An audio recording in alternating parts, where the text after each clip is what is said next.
Titre, le reflet corbeau, impact dans le miroir. La poussière dansait dans l'unique rayon de soleil qui osait percer l'épais rideau de la fenêtre.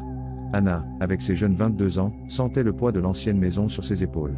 Héritage d'une grand-tante qu'elle se souvenait à peine, le manoir se dressait comme un mausolée de secrets oubliés, et la pièce du dernier étage, avec son miroir poussiéreux, en était l'épicentre. Dès le premier jour, Anna avait ressenti une fascination troublante pour le miroir. Il était grand, ovale, avec un cadre en bois sombre sculpté de motifs qui semblaient se tordre dans la pénombre. Au début, elle n'avait remarqué que la poussière accumulée et les taches qui brouillaient son reflet. Mais ensuite elle a commencé à le voir. Un corbeau.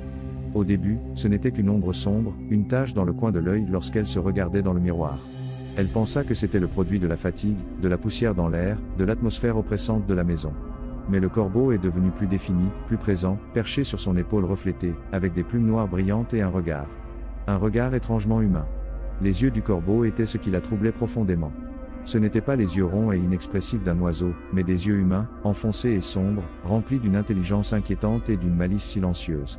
Chaque fois qu'elle se regardait dans le miroir, les yeux semblaient plus pénétrants, plus accusateurs. Anna essaya de l'ignorer, de se convaincre que c'était son imagination qui lui jouait des tours. Mais le corbeau devenait plus réel à chaque reflet. Elle commença à remarquer de petits détails, une plume noire sur le sol là où il n'y en avait jamais eu auparavant, un croassement rauque qui semblait venir de l'intérieur du miroir, une sensation constante d'être observée. Une nuit, Anna se retrouva devant le miroir, incapable de détourner le regard. Le corbeau était là, sur son épaule reflétée, avec ses yeux humains fixés sur les siens. Le reflet d'Anna semblait s'estomper, se brouiller, comme s'il se décomposait lentement. Le contour de son visage devenait flou, ses yeux s'enfonçaient, sa peau pâlissait jusqu'à prendre une teinte grisâtre. La terreur l'envahit lorsqu'elle réalisa ce qui se passait. Son reflet se transformait. Son visage était remplacé par le visage du corbeau, par un masque de plumes noires et de peau pâle. Et alors, elle l'entendit. Un murmure profond, guttural, qui semblait venir de l'intérieur du miroir, une voix masculine qui résonnait au plus profond de son être. « Tu es à moi maintenant. » Le corbeau croassa, mais ce n'était pas un croassement d'oiseau. C'était un rire rauque, rempli de méchanceté, un rire qui semblait arraché à la gorge d'un homme tourmenté.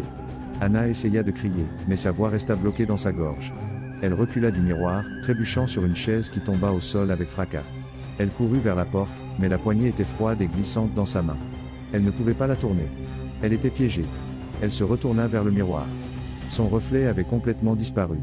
Il ne restait que le corbeau, perché sur son épaule reflétée, avec ses yeux humains fixés sur elle. « Qui es-tu » réussit-elle à murmurer, d'une voix tremblante. Le corbeau pencha la tête, comme s'il considérait sa question. Puis, il croassa de nouveau, avec cette voix humaine et gutturale qui la glaçait jusqu'à la moelle. « Je suis ce que tu as toujours craint. Je suis l'obscurité qui réside en toi. Je suis le reflet de tes secrets les plus sombres. » Anna sentit sa raison s'effondrer.